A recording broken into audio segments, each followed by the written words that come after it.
Magandang araw, isang panibagong araw at isang paksa na naman ang ating tatalakayin. Ano nga ba yung rhetorical na pang-ugnay? Sa makabagong panahon, mainam na ang bawat pakikipag-usap sa kapwa-tao, bata man o matanda, ay ganap na nauunawaan at kinalulugdan ng bawat isa.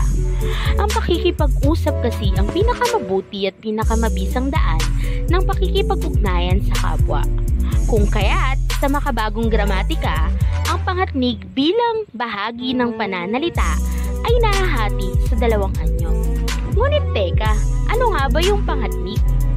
Sa Balarila, ang pangatnig ay bahagi ng pananalita na naguugnay ng dalawang salita, parirala, sugnay o pangungusap. Ito'y maaaring magbukod, manalungat, maglinaw, manubali, magbigay halintulad, magbigay sanhi, at magbigay ng pagtatapos.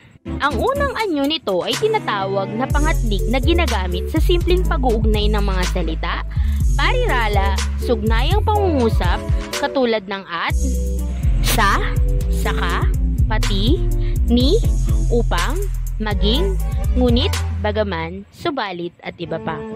Ang anyong ito ay nag-uugnay ng mga sugnay ng pangungusap na magkatimbang ang ipinapahayag. Halimbawa, ang tatay at nanay ay kapwa nagsusumikap para sa pamilya.